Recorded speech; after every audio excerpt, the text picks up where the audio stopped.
तो स्टूडेंट्स, तो लास्ट कुछ वीडियोस में मैंने आपको बताया था कि कैसे आप अपने मोबाइल फ़ोन से या लैपटॉप से घर बैठ के ही फॉर्म भर सकते हैं, चाहे वो हमारे श्रीदेव सुमन यूनिवर्सिटी के एग्ज़ामिनेशन फॉर्म या कोई भी और यूनिवर्सिटी के या कहीं जॉब के लिए अप्लाई करते हैं, किस तरीके से भर सकते हैं। फ़िलहाल हम यूनिवर्सिटी की जो एग्ज़ामिनेशन फॉर्म आजकल भरे जा रहे हैं उसके बारे में बात कर रहे थे, तो किस तरीके से आप उसको भर सकते हो बहुत आसानी से घर पे ही बैठ के। इसको फॉर्म भी सबमिट कर सकते हो, साथ साथ में फ़ीस भी जमा कर सकते हो, फ़ीस भी पे कर सकते हो, राइट। बस आपके पास एक एटीएम होना चाहिए, चाहे वो आपका हो चाहे घर वालों का, परिवार में किसी का भी हो, उसका एटीएम रख लेंगे तो आप पेमेंट आसानी से आप कर सकते हैं। और पेमेंट कैसे की जाती है वो भी मैंने आपको एक वीडियो में बताया हुआ है, ठीक है। उससे पहले एक फॉर्म भरवा के भी दिखाया है आपको, लेकिन वो सेकेंड ईयर का फॉर्म था जिनका कि इनरोलमेंट नंबर और रोल नंबर पहले से ही होता है उनके पास, तो सेकेंड ईयर वाले अलग तरीके से लॉगिन करते हैं। फर्स्ट ईयर वाले जो होते हैं उनको कुछ ज़्यादा डिटेल्स देनी पड़ती है, क्योंकि सेकेंड ईयर वालों को ये कुछ नहीं करना पड़ता है, क्योंकि फर्स्ट ईयर में उनका रजिस्ट्रेशन हो चुका होता है, वो पहले भी फॉर्म भर चुके होते हैं फर्स्ट ईयर का। तो इसलिए सेकेंड ईयर में उनको बहुत ज़्यादा चेंजेस करने की ज़रूरत नहीं होती है, ऑलरेडी सारी इन्फॉर्मेशन की वो सिस्टम में होती हैं। फर्स्ट ईयर वालों को थोड़ा इन्फॉर्मेशन अपनी भरनी पड़ती हैं, ठीक है। तो कहने का मतलब फर्स्ट ईयर का थोड़ा सा अलग होता है फॉर्म भरने का प्रोसेस। तो वो कैसे होता है, क्या होता है, वो हम जल्दी से कर लेते हैं फटाफट। तो पहले तो आप ये समझ लीजिए कि जो आपको लिंक ऊपर दिख रहा होगा या जो इसका एड्रेस है, वो एड्रेस अगर मैं आपको दिखाऊं तो ये एड्रेस जो आपको दिख रहा होगा STSUE.net, इसको आप टाइप करके गूगल में इस तक यहाँ तक पहुँच सकते हैं। और इसका लिंक आपको इस वीडियो के डिस्क्रिप्शन में भी दिया जाएगा, तो वहाँ से भी आप उसको एक्सेस कर सकते हैं। तो जैसे ही आप इस लिंक को एक्सेस करेंगे तो आप यहाँ पहुँच जाएंगे। ये आपको इतनी ये जो लिंक्स दिए गए हैं, इन लिंक्स के साथ आप काम कर सकते हो। लेकिन हमारे लिए अप्लीकेबल कौन सा होगा, फर्स्ट ईयर वालों के लिए अप्लीकेबल होगा ये वाला लिंक। तो हम इस लिंक का इस्तेमाल करते हुए आगे बढ़ेंगे। तो ये जैसे हम लिंक में क्लिक करेंगे तो लिंक में क्लिक करेंगे तो इस तरीके से स्क्रीन आ जाती है, ठीक है। अब इसमें कहाँ पर ऑप्शंस हैं, वो ऑप्शंस रहे हमारे ये ऑप्शंस हैं, ठीक है। पहला वाला ऑप्शन आपके लिए नहीं है, इसको छोड़ देंगे आप। दूसरा वाला ऑप्शन आपके लिए है, दूसरा मतलब फिल एग्ज़ामिनेशन फ़ॉर्म फिल करने वाला ऑप्शन आपके लिए है। अच्छा, मैं एक और चीज़ बता दूं आपको साथ साथ में, कई बार क्या होता है कि कुछ ऑप्शंस इस तरीके से आपको जो दिख रहे हैं कई बार नहीं दिखते, कहीं फॉर्म भरने में गड़बड़ हो सकता है या दिखते नहीं है सारे मतलब ऑप्शंस एक साथ देखने अगर आपको हों, या कुछ ऑप्शंस आपको नहीं दिख पा रहे हैं, सारे ऑप्शंस एक साथ देखना चाहते हो, तो आप क्या किया करो, मैंने आपको पहले से बताया है। आप यहाँ पर जाइए, ये जो तीन आपको पॉइंट्स दिखे हैं इसमें चाहिए आप, ठीक है। जैसे गए इसमें तो आप देखेंगे आपके पास इस तरीके से स्क्रीन खुलेगी, आपके पास ऑप्शंस आ जाएंगे। अब ऑप्शंस में इस ऑप्शन में जाइए, देखिए डेस्कटॉप साइट।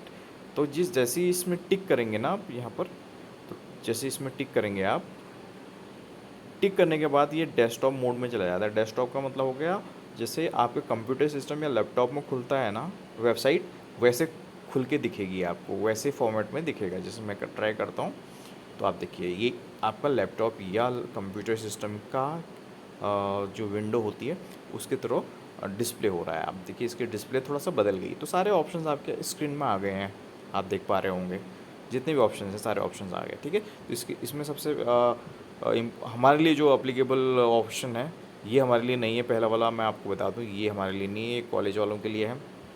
कॉलेज वालों के लिए मतलब ऑफिस के लिए है, ठीक है, आपके लिए नहीं है। तो आपके लिए जो ऑप्शन हैं वो यहाँ से स्टार्ट होते हैं, 1 2 3 4, ये ऑप्शन आप लोगों के लिए हैं। तो सबसे पहला ऑप्शन आपके लिए फिल एग्जामिनेशन फॉर्म वाला है, तो उसको हम ट्राई करते हैं। जैसे फिल एग्जामिनेशन फॉर्म में आपने क्लिक किया तो आपके पास देख रहे होंगे आप, ये सामने दो ऑप्शन आ रहे हैं, ठीक है। एक एक ओल्ड स्टूडेंट्स के लिए है, एक नए स्टूडेंट्स के लिए।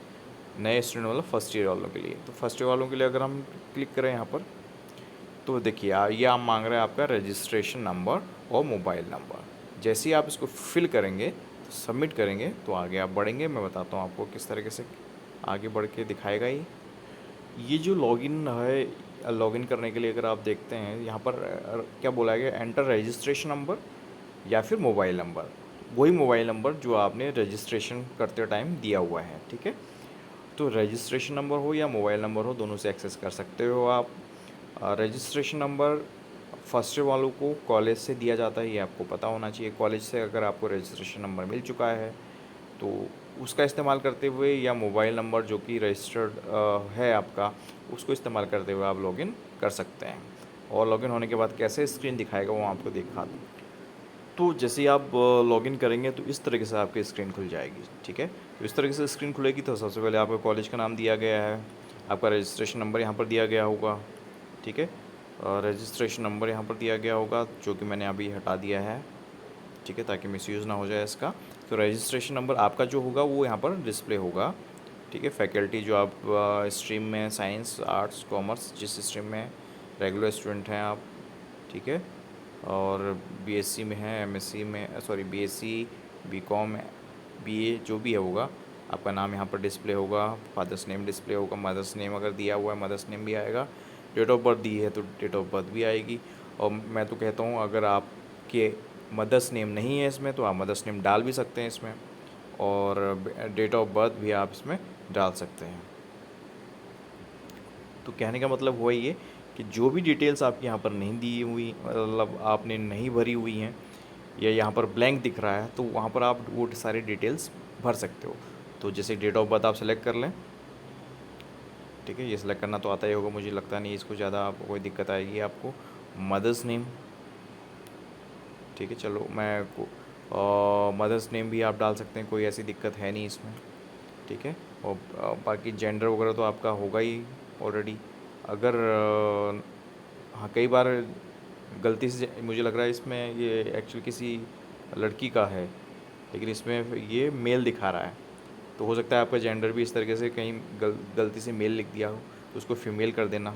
अगर लड़की हैं तो फीमेल कर दीजिए, अगर लड़का है तो मेल कर देना। ये जो सारी चीज़ें चेक कर लेना, अदरवाइज़ क्या होगा बाद में आपको प्रॉब्लम हो सकती है, आपके सर्टिफिकेट्स वगैरह जो होंगे उसमें दिक्कतें आ सकती हैं, आपका नाम कहीं गड़बड़ होगा, कहीं कि कोई इन्फॉर्मेशन आपकी गलत हो सकती है किसी तरीके से, तो इन्फॉर्मेशन को बहुत अच्छे से चेक कर लेना।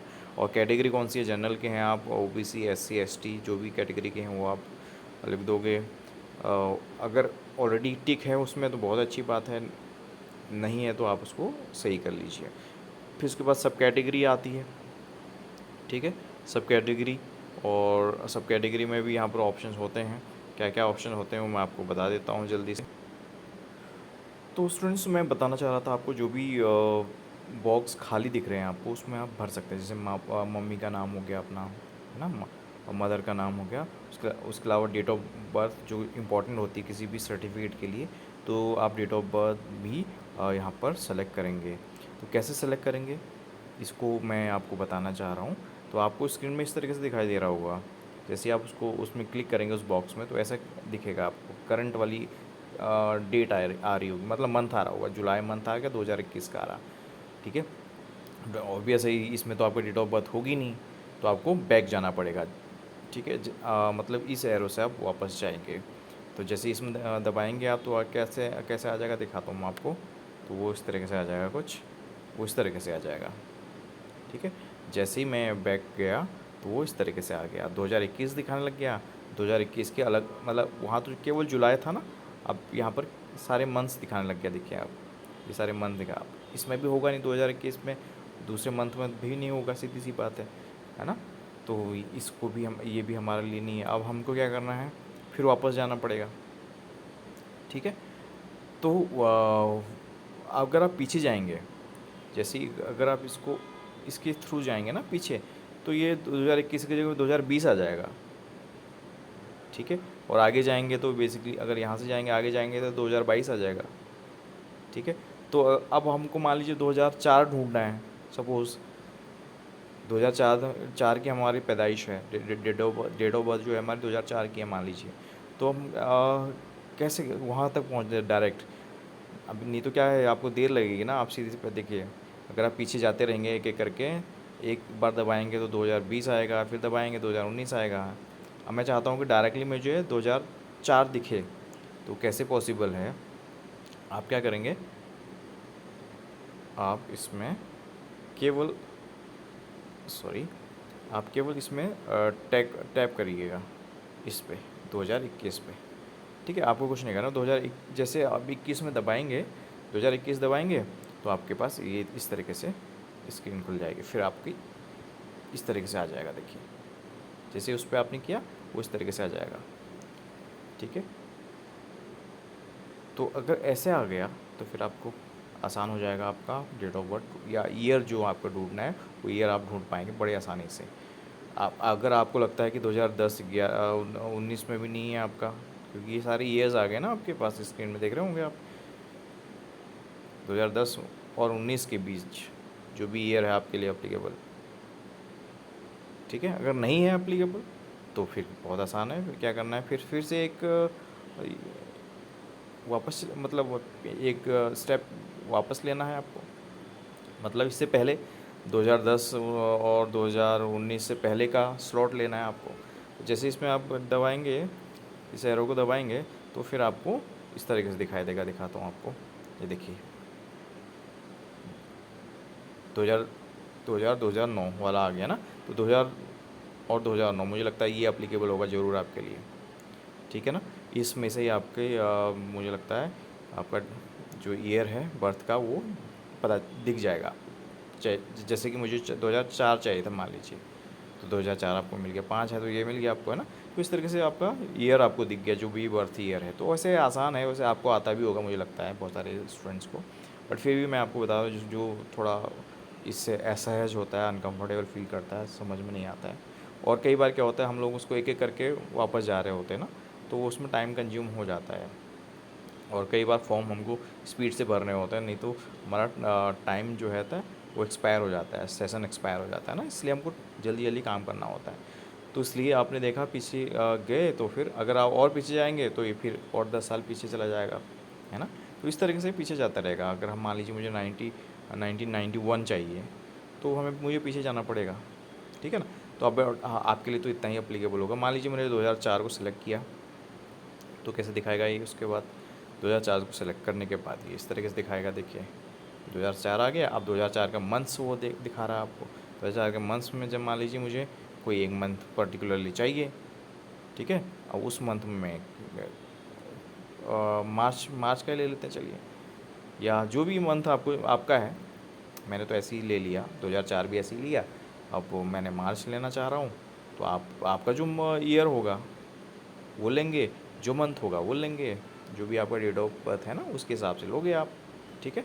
जैसे ही मैंने ले आइए, इसमें से एक कोई मंथ मैंने चूज़ किया तो क्या होगा देखते हैं। देखिए मैंने मार्च लिया था तो आ गया, मार्च आ गया स्क्रीन में, मार्च 2004 आ गया। लेकिन अभी डेट सेलेक्ट नहीं करी है, तो आप डेट सेलेक्ट कर लीजिए कोई।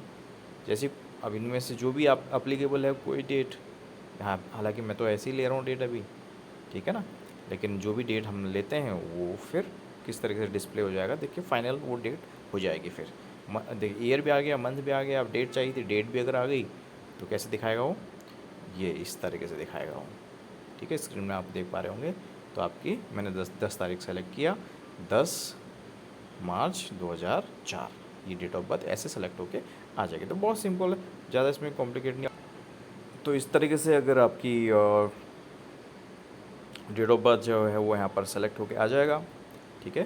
डेट ऑफ बर्थ सेलेक्ट होके आ गई, उसके बाद आगे बढ़ेंगे आप, राइट। ये यहाँ पर सेलेक्ट होके आ जाएगा, ठीक है। जो भी डेट ऑफ बर्थ होगी ऑटोमेटिकली आपकी day month and year select होके आ जाएगा।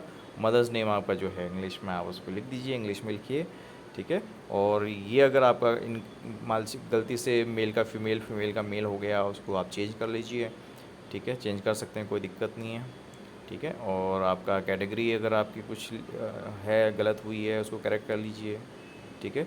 और सब कैटेगरीज़ क्या हो सकती हैं इसमें मैं आपको बताना चाह रहा था एक्चुअली। सब कैटेगरीज़ वाला जैसे हम सब कैटेगरीज़ में जाते हैं, कैटेगरी तो अपनी सेलेक्ट कर लेंगे, जनरल, SC ST OBC जो भी है कैटेगरी।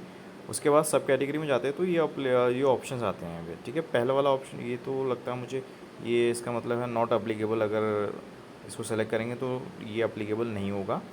मतलब NA आप अगर टिक करते हो ना इसमें, एन में टिक करते हो, यहाँ पर अगर टिक करते हो तो क्या होगा, तो ये हो जाएगा नॉट अप्लीकेबल, मतलब सब कैटेगरी जो है वो आपके ऊपर लागू नहीं होती है कोई। अगर लागू होती है तो ये होंगे। इसका क्या मतलब है, पीएच का मतलब हो गया फिजिकली हैंडीकैप्ड कोई स्टूडेंट है तो उसमें करेगा, तो उसको कहीं फ़ायदा मिल सकता है आगे। फ्रीडम फाइटर, ठीक है। और ये आपका ये है DPW, ये हो गया आपका हो गया डिफेंस पर्सनल वार्ड, ठीक है। डिफेंस पर्सनल वार्ड मतलब डिफेंस में कोई काम करता है तो उसके अगर बच्चे हैं आप, ठीक है, तो उसके लिए ये कैटेगरी है माइनॉरिटी। और माइनॉरिटी जो कि मुस्लिम्स वगैरह, सिख मुस्लिम्स, उनको माइनॉरिटी बोला जाता है, तो वो यहाँ पर टिक कर सकते हैं। इस तरीके से ये सब कैटेगरीज़ का रोल होता है, ठीक है। तो इसमें जो अप्लीकेबल है उसके अनुसार आप कर सकते हैं। अगर NA करेंगे नॉट अप्लीकेबल हो जाना चाहिए मेरे हिसाब से, ओके। तो ये कुछ इंपॉर्टेंट चीज़ें थी जो आपको एडिट कर लेनी है। अगर अपना रिलीजन जो कि सॉरी बाकी आपका रिलीजन हो गया है। नेक्स्ट सब कैटेगरी बात है आपका। अच्छा, डोमिसाइल कहाँ का है, आप उत्तराखंड का डोमिसाइल है तो इसमें टिक करेंगे, नहीं है तो नॉन यूके में जाएंगे, ठीक है। तो हो सकता है वो आपसे और डिटेल मांगेगा। नॉन यूके अगर आप करते हैं तो क्या दिखाता है वो, तो जैसे ही आप डोमिसाइल में जाते हैं, अगर उसमें यूके आप मतलब उत्तराखंड से हैं आप, तो आपका जो निवास प्रमाण पत्र जो होता है ना, समझ रहे हैं आप, निवास प्रमाण पत्र जो आपका बना होता है, स्थायी निवास प्रमाण पत्र, अगर वो यूके का है तो आप यूके में टिक करेंगे, ठीक है। अगर आप बाहर का है आपका तो आपको लिखना पड़ेगा वहाँ पर, वहाँ टिक करना पड़ेगा इसमें नॉन यूके मतलब नॉन उत्तराखंड, ठीक है। तो आप जो भी आपके लिए एप्लीकेबल है वैसा करेंगे आप। उसके बाद रिलीजन हो गए, रिलीजन में आप हिंदू हैं तो हिंदू, मुस्लिम, सिख, जैन जो भी हैं और उस कैटेगरी में आप, कैटेगरी मतलब मैं रिलीजन की बात कर रहा हूँ अभी, ठीक है। यहाँ पर धर्म जो है, धर्म में आएगा आप हिंदू, मुस्लिम, सिख, ईसाई, क्रिश्चियन मतलब, और उसके अलावा जैन भी हो सकते हैं। तो जो भी एप्लीकेबल है उसको आप टिक करिए। और ईमेल आईडी भी आप अपनी जो पर्सनल ईमेल आईडी है उसको भी आप एडिट कर दें ताकि वो भविष्य में आपके काम आ सके, ठीक है। तो आप ईमेल आईडी आजकल तो बहुत ज़रूरी होती हैं सारी चीज़ें, तो ईमेल आईडी भी आप जो वो आप इस्तेमाल करें जो एक्टिवेटेड फॉर्म में हो, जिसको आप इस्तेमाल करते हों और जिसको आप भविष्य में चेंज भी ना करें। एक ईमेल आईडी और फ़ोन नंबर आपका हमेशा ऐसा होना चाहिए जो परमानेंट हो। एक आईडी और एक मोबाइल नंबर, ये हमेशा काम आता है। कहीं पे भी फॉर्म भरोगे तो इनकी हमेशा आजकल ज़रूरत पड़ती है, और आजकल कोरोना काल में तो इसकी ज़रूरत बहुत अधिक हो गई है। तो इसलिए आप ध्यान रखें, ईमेल आईडी एक ऐसी बनाएं अपनी जो हमेशा आप इस्तेमाल कर सको, चाहे ऑफिस में इस्तेमाल करनी हो, चाहे वो इस तरीके से फॉर्म्स वगैरह भरने के लिए इस्तेमाल कर सको, ठीक है। तो वो ईमेल आईडी यहाँ पर भर दीजिए आप। बाकी अपना जो एड्रेस है, प्रॉपर जो एड्रेस है वो आप डाल दीजिए, डिस्ट्रिक्ट कौन सा है वो आप डाल दीजिए, ठीक है। तो प्रॉपर एड्रेस आप इसमें लिख देंगे। और हाँ, इन्होंने बोला कि स्टेट या राज्य भी सेलेक्ट करिए, तो आप यूके करेंगे अगर आप यूके से हैं तो, ठीक है। और बाहर से हैं तो फिर अदर में करके लिखेंगे आप इसको, ठीक। और फिर आपका ये एग्ज़ामिनेशन के वाला पूछ रहा है, राइट। तो एग्ज़ामिनेशन वाले में क्या क्या दिखाता है, फिर अगर आप देखते हैं इसमें, जैसे कि मैंने आपको बोला, ठीक है, ये सब कुछ भर जाने के बाद, ठीक है, ये सब कुछ आप अपना डिस्ट्रिक्ट भर दें, एड्रेस भर दें, ठीक हो गया। ये सब कुछ हो जाने के बाद आप क्या करेंगे, फिर आपको एकेडमिक डिटेल्स देनी होती है। तो पहले लिखा है इसमें 12वीं जो आपने 12th किया है उसका जो मीडियम रहा है, हिंदी है, इंग्लिश मीडियम में आपने लिखा है, किया है क्लास 12th, ठीक है। CBSE बोर्ड वाले हो सकता है इंग्लिश में लिखते हो तो वो इंग्लिश लिखेंगे यहाँ पर, और बाकी उत्तराखंड बोर्ड के होंगे तो आप उसमें हिंदी लिखेंगे। सेलेक्ट करना है इसमें, है ना। सेलेक्ट कैसे करना है, जो एरो बना हुआ है ना, देख रहे होंगे आप, अगर आप देख पा रहे हो, एरो, छोटा सा एरो बनाया है यहाँ पर, इस एरो को क्लिक करेंगे तो आपको दिखाई देगा। सिमिलरली नेक्स्ट पॉइंट जो आपका, स्ट्रीम कौन सी है आपकी, मतलब आपकी कॉमर्स थी 12th तक, साइंस थी या आर्ट्स थी, तो फिर से इसमें जो एरो है आपका, छोटा सा एरो दिख रहा है यहाँ पर, तो उस एरो को दबाएंगे तो आपको वो तीनों स्ट्रीम्स दिख जाएंगी, उसमें से सेलेक्ट कर लीजिए। आर्ट्स है तो आर्ट्स, साइंस तो साइंस, कॉमर्स है तो कॉमर्स, ठीक है। फिर आपको आपके टेंथ की डिटेल देनी है, टेंथ का रोल नंबर क्या रहा, year of passing, passing year कौन सा था आपका, ठीक है। ये सारी डिटेल आपको भरनी है, अच्छे से भरिए, कोई दिक्कत नहीं है, ठीक है। और सब्जेक्ट क्या क्या थे वो आप भर दीजिए, सारे सब्जेक्ट्स के नेम भरते रहिए।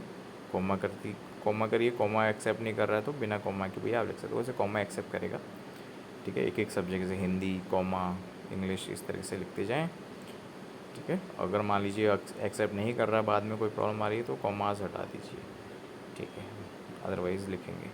और बोर्ड कौन सा रहा है आपका, सीबीएसई रहा है, उत्तराखंड बोर्ड रहा है, क्या रहा है वो, परीक्षा फल क्या रहा, और पास रहे क्या रहा, क्या वो देख लेते हैं उसमें क्या क्या इन्फॉर्मेशन। उसमें रिज़ल्ट में वो केवल आपको जो है ना, रिज़ल्ट आपको दिखा रहा है, यहाँ पर केवल आपको सेलेक्ट करना है पास और फेल। तो ऑब्वियस पास हुए होंगे आप, वही आपको यहाँ पर दिखाना होगा, ठीक है। बाकी इसी तरीके से ट्वेल्थ का भी आपको भरने देना है, कोई दिक्कत नहीं है। बाकी आपके सब्जेक्ट जो रहे हैं, ये साइंस वालों का था तो बॉटनी, केमिस्ट्री, फिजिक्स, जो भी आपका सब्जेक्ट रहा है उस सब्जेक्ट जो आपने भरे होंगे ना एडमिशन के टाइम, वो भरना है, इसमें अपने मन से नहीं करना है।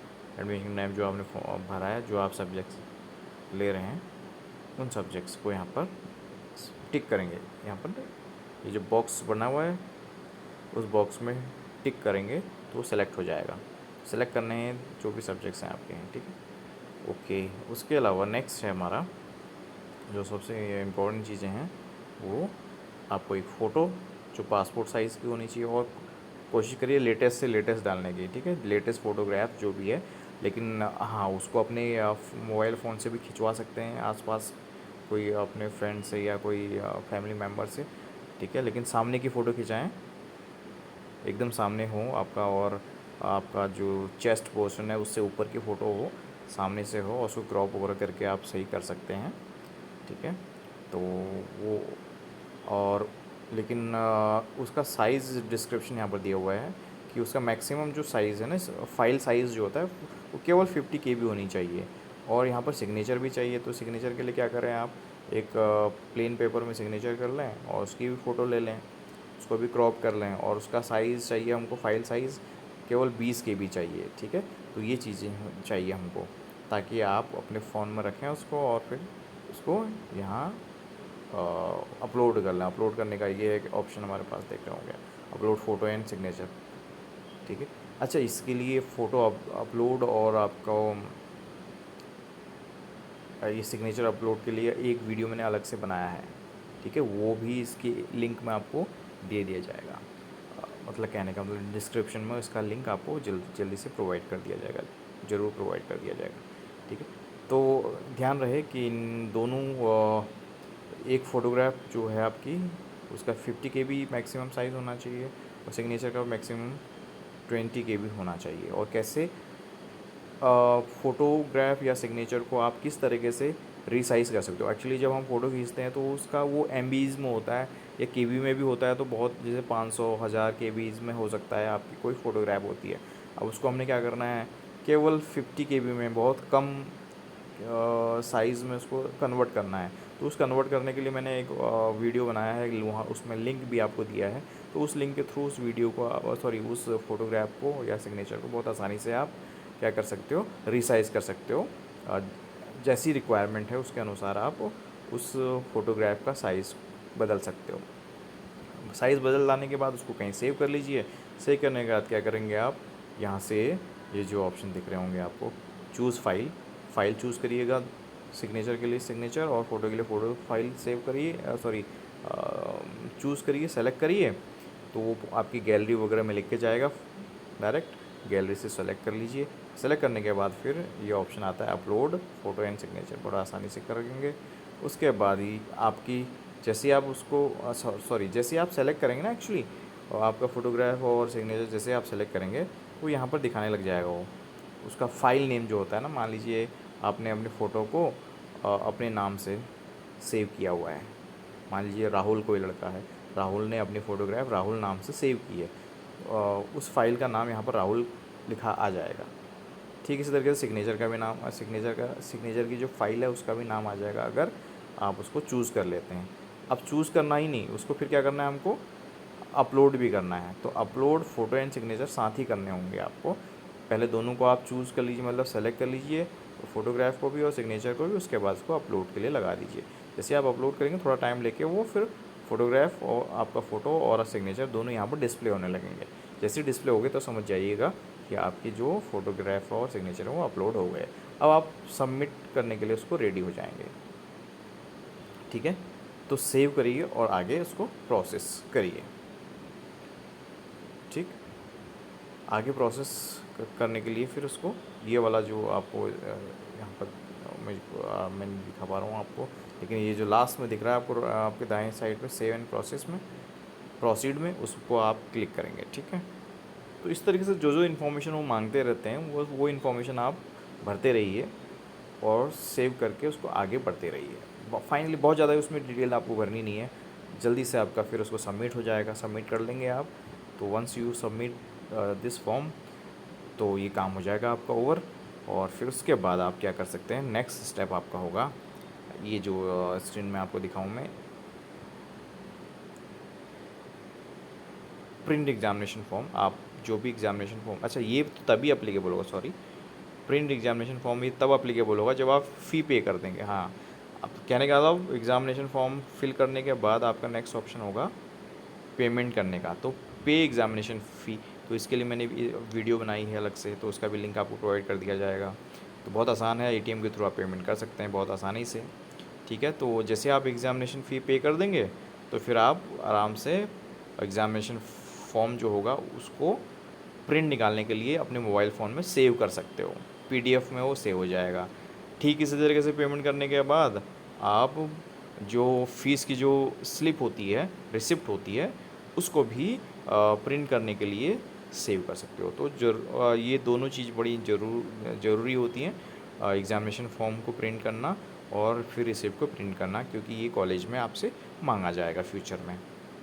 तो जब तक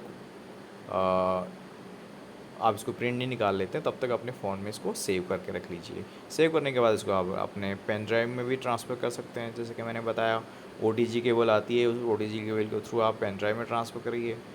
कोई भी डेटा फ़ोन से अगर आपने ट्रांसफ़र करना हो अपने पेन ड्राइव में तो बड़े आसानी से कहाँ से ट्रांसफ़र हो सकता है, OTG cable on the go जो केबल आती है, बहुत सस्ती केबल है, 50-60 रुपये की आ जाएगी, उससे आप ट्रांसफ़र कर सकते हो। या फिर इसको आप अपने मेल आईडी में ट्रांसफ़र कर लीजिए, मेल में भेज दीजिए।